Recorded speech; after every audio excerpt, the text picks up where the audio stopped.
Vamos falar um pouquinho, pessoal, sobre a absorção das proteínas. Para você poder absorver desse conhecimento, eu tenho que absorver do seu clicar no gostei, do seu se inscrever aqui no canal. Gente, tem pessoas que acreditam que a gente não consegue absorver mais de 30, 40, 50 gramas de proteína por refeição. A grande verdade é que seu corpo pode absorver mais de 100 gramas de proteína por refeição. Porém, a gente vai ter que discutir aqui tá, vai absorver, mas será que vai haver uma utilização? Que esse que é o grande ponto, que inclusive eu bati bastante lá no meu curso de dieta. Então é fato, certo? É fato que você consegue absorver mais de 100 gramas de proteína por refeição, todas as refeições. Mesmo que isso leve algumas horas, o seu corpo vai absorver. Então, por exemplo, você pode engordar comendo proteína. É um teste que você não vai fazer, lógico, mas vamos dizer que eu pegasse dessas 6.000 calorias de proteína para uma pessoa.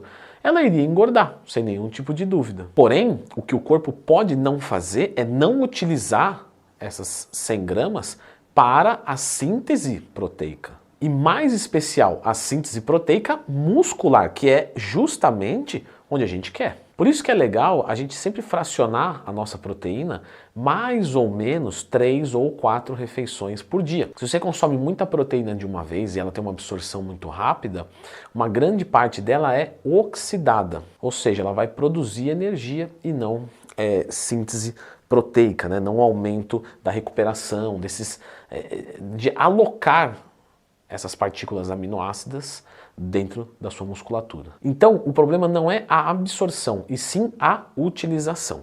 Aí você pode se perguntar o seguinte: tudo bem, Leandro, mas é bom dividir em 3, 4 refeições por dia. E se eu faço um jejum intermitente e divido entre 1 a 2 refeições por dia, eu vou ter um desperdício, eu vou prejudicar a absorção da minha proteína?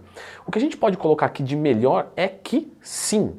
Porém, quando eu vou trabalhar com um aluno meu, nós temos que fazer algumas perguntas, né? Quem que é esse aluno meu? Onde ele quer chegar? O que ele pode fazer? E o que ele tem que fazer? Então, quando eu respondo essas 4 perguntas, eu consigo determinar se a estratégia é boa ou não. Então, vamos trocar uma ideia aqui sobre isso. Vamos dizer que eu estou aqui com um aluno que não tem aderência na dieta. E esse aluno acha mais fácil fazer um jejum intermitente. Por quê? Porque minimiza a janela de alimentação e diminui a chance dele fazer cagadinha no dia a dia. Porque ele come menos horas por dia.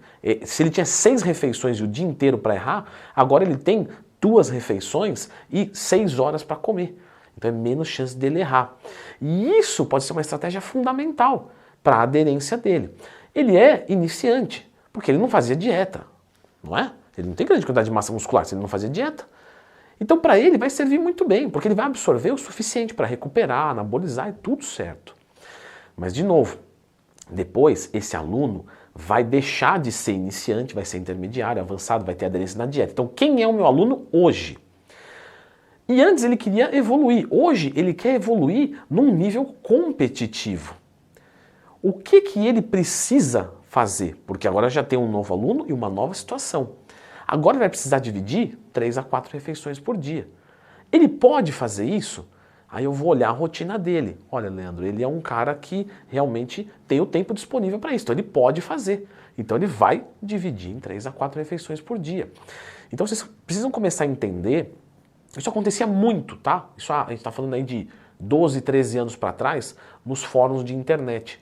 O pessoal passava no nutricionista, o cara copiava e colava a dieta e pedia avaliação do pessoal. Olha que loucura! O cara ia num nutricionista, o nutricionista fazia um monte de perguntas para ele pegava aquela dieta, colocava no fórum de um monte de leigos e pedia opinião sem dar dado nenhum, sem dar história nenhum. A gente não pode, a gente que é profissional da área, eu não posso tratar o meu aluno na hora de montar um treinamento para ele como um amontoado de músculo e gordura. Ah, tá aqui, é isso aqui. Não. Tem que tratar ele como ser humano. Então a gente tem que trocar uma ideia. Pô, então quer dizer que você tem medo de fazer supino porque houve um acidente? Entendi. Então nós vamos colocar o supino em último exercício, você vai colocar menos peso e você vai fazer. Vamos começar na barra guiada. Beleza? Legal. Eu tenho que tratar o meu aluno como um ser humano. Então, novamente, o que eu estou discutindo aqui é ciência, mas não adianta porcaria nenhuma ciência se ela não é aplicada na prática. Então, é mais interessante você dividir? Sim, mas vamos analisar o contexto. Porém, nós temos um outro ponto, que são as estratégias nutricionais. Você pode encontrar disso aqui no canal um monte, é só procurar Leandro Twin mais tema. Então vamos assumir, vamos voltar agora no caso desse aluno. Beleza, Leandrão, ele vai comer 2 vezes por dia. E vamos dizer que o ideal seria comer 4 vezes por dia. Tá, como é que eu vou fazer para que essas 2 refeições por dia sejam o mais bem aproveitadas possíveis? Tudo é velocidade. Então, se eu pegar uma dessas refeições e falar assim, beleza, esse cara tem que comer 80 gramas de proteína aqui e 80 gramas de proteína aqui, vou colocar tudo de whey. Ele não vai absorver nem 30% disso, porque é muito whey e é uma proteína de rápida absorção. Então, o que eu vou fazer para ele? Beleza, vamos negociar? Ok. Então, você não vai colocar agora, nessa refeição, whey protein. Nós vamos colocar uma proteína sólida. Nós vamos colocar frango, carne. E junto, eu quero deixar essa refeição de digestão mais lenta para prolongar esse tempo. Então, eu vou sugerir aqui que você coloque um feijãozinho, carboidrato de baixíssimo índice glicêmico e fibroso. Mas por que fisiculturista não come feijão? Porque, como ele come muita quantidade, ele vai perder a fome, não é tão fácil preparar. A gente está acostumado a olhar bodybuilder americano que não tem o costume de comer feijão. O cara vai virar uma Maria Fumaça, uma metralhadora de peido o dia inteiro. Então ele não vai fazer essas coisas. Mas você não é bodybuilder, não ainda. Digo, não nesse nível, né? Porque fisiculturista todos nós somos. A partir do momento que a gente vai para a academia e quer mudar o corpo, a gente é fisiculturista. Tanto é que a gente se inspira, adere coisas que eles fazem, mas ainda não é naquele modelo competitivo. Mas você vai colocar o feijão. Vamos fazer o seguinte, como é que a gente deixa mais lento isso? Uma gordura. Então a gente joga um pouquinho de azeite, a gente coloca ovos inteiros. E aí, de novo, um pouquinho de feijão, um pouquinho de azeite, uma carne, eu tenho uma refeição de lenta digestão. Quanto mais eu como, mais lento é a digestão. Você já percebeu? Você toma um copo de suco de laranja é uma coisa. Você come uma feijoada, chega à noite, você comer no almoço, chega à noite e ainda ela está aqui. Você ainda está sentindo o gosto dela no estômago. Ou seja, se ela está no estômago, não saiu ainda. Olha que fantástico que eu estou hoje. Vá anotando que hoje eu estou rápido. Então se você sente o gosto na garganta, quer dizer que ela ainda parcialmente ainda está no seu estômago. Então o que você tem que fazer? Você come menos vezes por dia, faz essa refeição ficar de digestão lenta através dessas estratégias. Você vai colocar fibra, carboidrato de baixo índice glicêmico, você vai colocar proteína sólida, você vai colocar gordura e está tudo certo. É importante também falar que por mais lento que você deixe, etc., você não vai conseguir absorver muito mais de 2 gramas quilo de proteína. Entendeu? Quanto que é o ideal de proteína por refeição? Falou baixinho por quê, hein? Nada, só para variar o tom aqui no vídeo.